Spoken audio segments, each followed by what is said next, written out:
Hello friends, and welcome to an overview video on First Rat. First Rat is published by Pegasus Spiel and plays 1 to 5 players, and it'll play anywhere between 30 to 75 minutes depending on your player count. Unlike some games, this 30 to 75 minutes is pretty accurate even if you play the game several times. Playing multiple times doesn't necessarily speed it up like it does in some games. So let's talk about the theme of the game and jump into mechanics and gameplay. First Rat is a game set with rats who are trying to go to the moon. They live in a junkyard, and in this junkyard they have found some newspapers that show humans going to the moon and think to themselves, well, why can't we go there? It's made of cheese. So that's the theme. The whole theme of the game is rats are trying to get to the moon. Now, the main game mechanic in this game is point-to-point movement, and if you don't know what that means, you can think of it a lot like Chutes and Ladders. Don't let that deter you from the game, because they've added enough complexity that it doesn't feel like you're playing Chutes and Ladders per se. What you'll do on your turn takes 4 steps. Your first step is you are going to move one rat anywhere from 1 to 5 spaces, or multiple rats 1 to 3 spaces. If you land on a space where somebody has one of their rats, you must pay them cheese, just one single cheese slice. Second thing you'll do on your turn, based on where you land, you will collect resources. You will potentially move a little light bulb or a little baby rat in the nursery. Third thing you'll do on your turn, if you're in a specific place, then you can make a purchase on some special items that will give you bonuses. Lastly, you can spend resources to contribute a part towards the building of the rocket ship.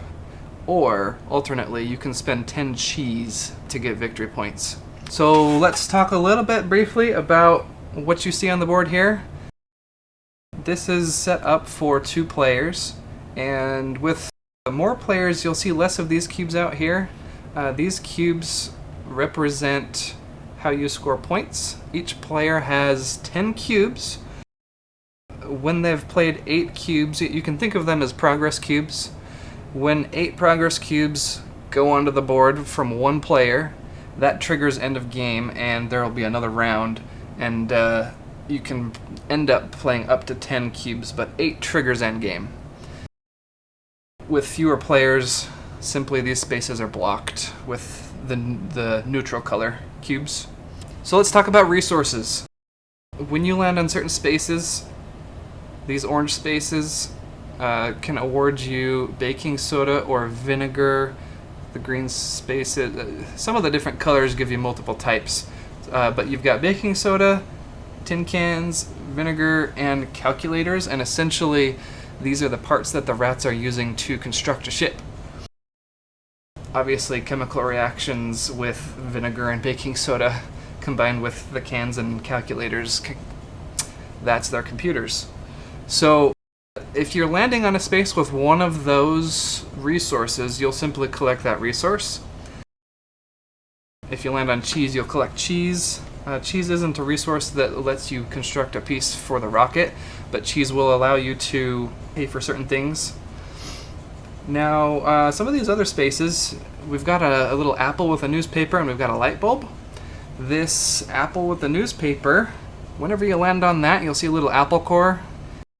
However many apple cores you land on determines how far you can move a tiny little rat in your nursery. So this space down here is the nursery, and you must always travel clockwise as you move your rat, and as you do so, you have choices of where you go.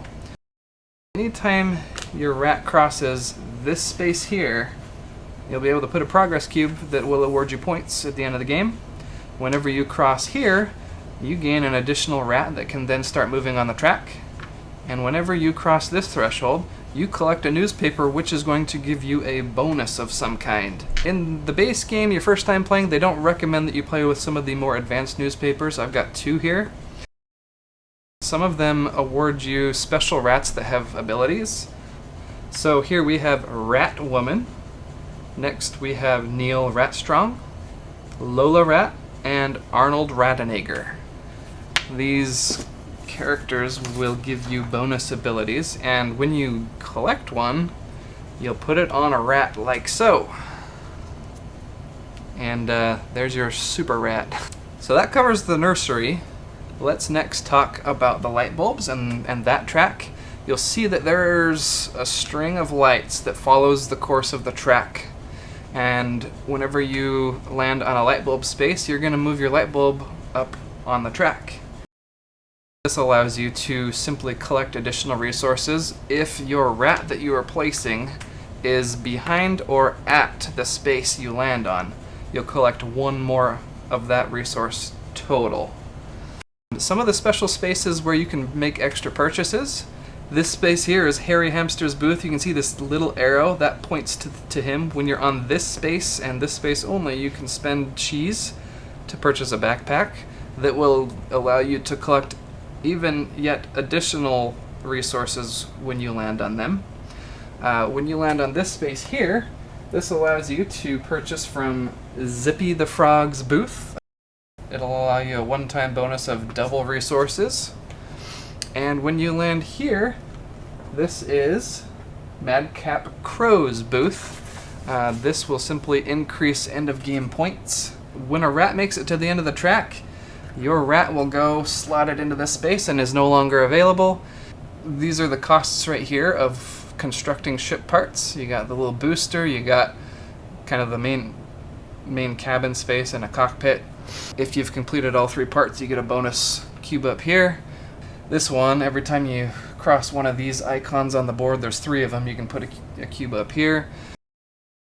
And then here you can pay 10 cheese to get points. That actually is almost a full teach of the game. There's a few other little details, but that's pretty much it. Some of the things I really like about the game, I love the theme. It's comical and it's fun. I really like the theme. Despite the fact that point-to-point movement is a pretty simple mechanic and is kind of the main driving mechanic of the game, I still feel like they've put enough meat behind it for it to still be fun. Another thing that I like about the game is variable board setup. One side of the board is a standard, it's the same every time you play. The other side allows you, that's this side, variable setup. The points also vary. Some things will be worth more in some games than others. And I should also mention there are more newspapers, more bottle caps, more types of things that aren't on the board. So there's variation for some of the different achievements that you can do, and that's nice. And then I enjoy these special rats you can collect. They add a fun element to the game. And then I really enjoy the nursery section. It's fun to work down here and make decisions. A couple things that I dislike about the game. When you play 2 players, the game just doesn't quite feel tight enough or crunchy enough. There are so many spaces on the board, you don't often feel like you're competing for different spaces. Lots of the time in a 3, 4, or 5 player game, you have to pay people cheese a lot of the time because there's so many rats on the board, there's not a lot of spaces you can choose from. The last thing I dislike about the game is it does feel a little bit simple at times. I do wish there was like some other mechanic driving the game other than just point-to-point movement. But the fact that it is point-to-point movement and the depth and complexity they've made with just that mechanic, I feel like they've done a very good job.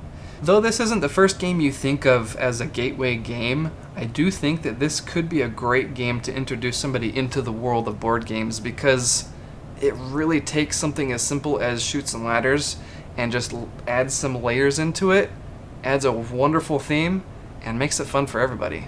Well, that's everything I've got for First Rat. I hope you enjoyed the video. Thanks for joining me, and let me know down in the comments any other games you'd like to see me cover. Thanks for joining me, and I'll catch you in the next one.